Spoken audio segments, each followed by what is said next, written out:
What's going on, guys? Stefan here with you, S&E's Garage. Today we are in the shop with our 2005 GX 470, and we are going to be replacing the rear drive shaft today.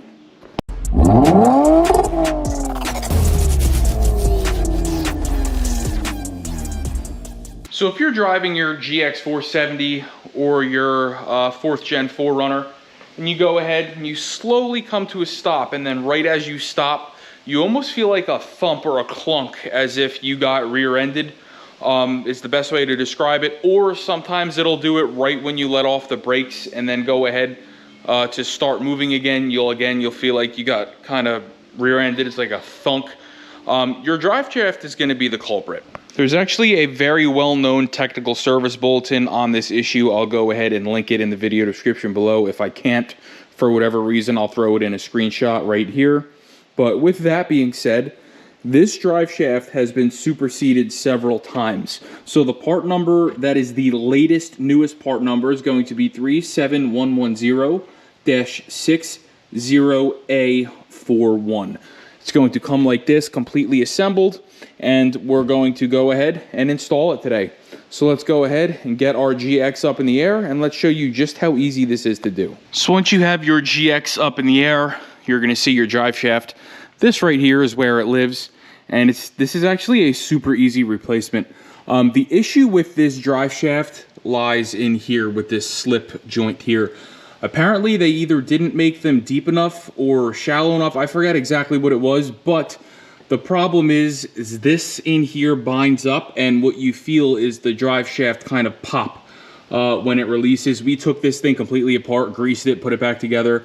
It made it a little bit better, but it never fully resolved it. So we're going to go ahead today and we're going to fix it. Now, what I want you to notice is all of your grease fittings are going to face the same direction. You'll see this grease fitting is facing down. You'll see this grease fitting is facing down. And then you'll see the one in the U-joint is facing down. So what we're going to go ahead and do is we're going to mark the differential, the yoke. We're going to mark that here.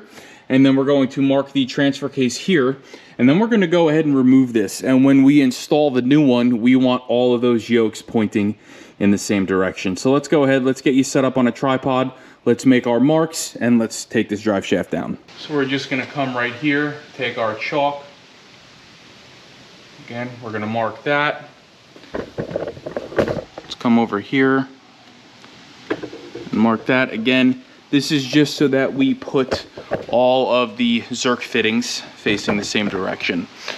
So now we're going to go ahead, let me just get you guys set up here a little bit better. We're going to remove these nuts and bolts here on the front, and then we're going to go ahead and do the same thing on the back. I'll get back to you with a size in just a moment. All right, so you're going to use a 14 on the front. We're going to use a 14 swivel here, and then a 17 on the back.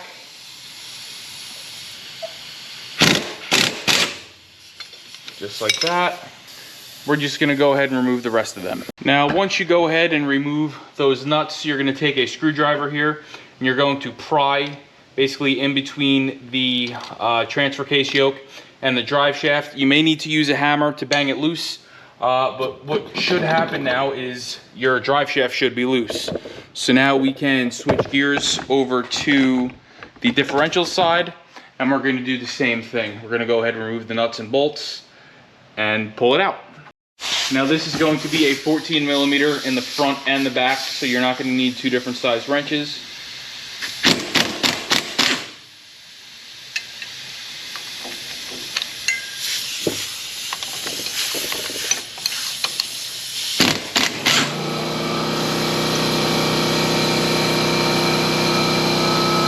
And remember, the bolt side is going to face towards the front of the vehicle. And now for the rear, you're going to have to do the same thing. Get your screwdriver behind it, pry it out, and then you can pull it, and the whole drive shaft will come out like so. Let's go ahead and grab our new one. All right, guys, so we're going to go ahead and locate our mark here that we made on the pinion, which is right here for the Zerk fittings. And we're going to go ahead and make sure that we line them up in that matter. So let's go ahead Just grab a couple of our nut and bolts here.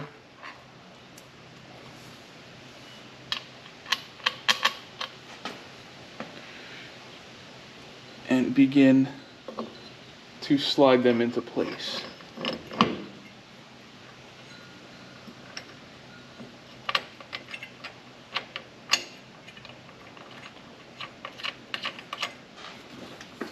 Okay, now I do need to just find my mark here that I made on the transfer case.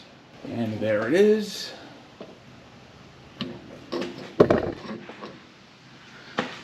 And I'm going to go ahead and start a nut and washer here. So what you're going to see here, here's our mark. There's our grease fitting. Up here, there's our mark. There's our grease fitting. There's our grease fitting. We're just going to go ahead and get the rest of our hardware in. And then we're going to go ahead and grease the heck out of this drive shaft because they do not come pre-greased. So we're going to start back here. Run these down.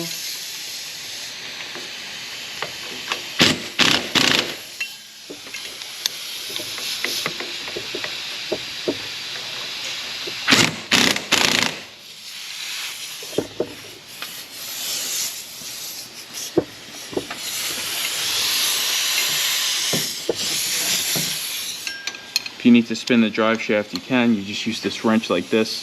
Just give it a spin. Okay, so what we're gonna do now is we're gonna go ahead and we're gonna leave the front loose. And I'm gonna start greasing this slip joint. And what I want is the pressure of the grease that I'm adding to go ahead and push this yoke all the way up to the transfer case. That's gonna tell me that we have enough grease in those splines. And then we can go ahead and tighten them down and tighten the two universal joints. Okay, let's just go ahead and begin greasing. And what we should see once we get to a certain point is the yoke will begin to push out.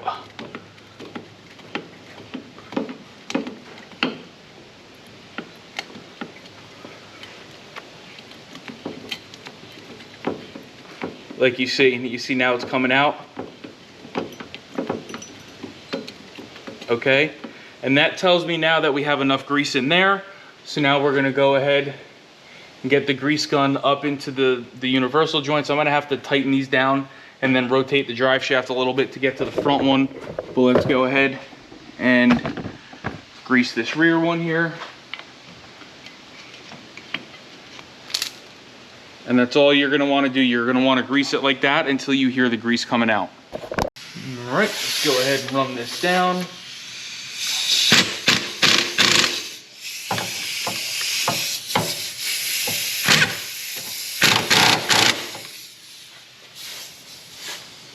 All right, let's spin the drive shaft here.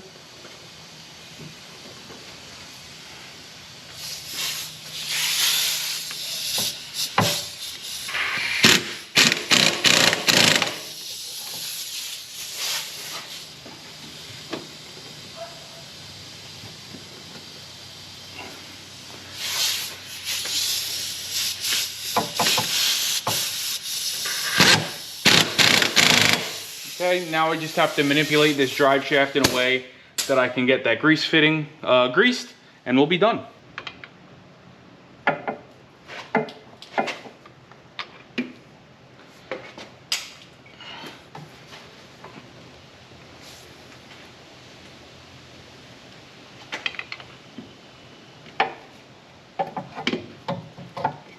All right. Okay, and we're all greased up and we're all done. And here's the old drive shaft. Now, what's weird to me is this drive shaft, like I said, it checks out perfectly fine. This thing moves nice and free. There's nothing wrong with the universal joints. But this issue goes all the way back to when these things were first made in like 2003, 2004. There was a TSB on it. It's super well-known, common problem. Go ahead. Go to your Toyota dealer order the latest superseded drive shaft, throw it in, it'll fix your problem. Ours is fixed, we're super happy, and we can't wait to get back on the trails. So if this video helped you, please like, share, subscribe.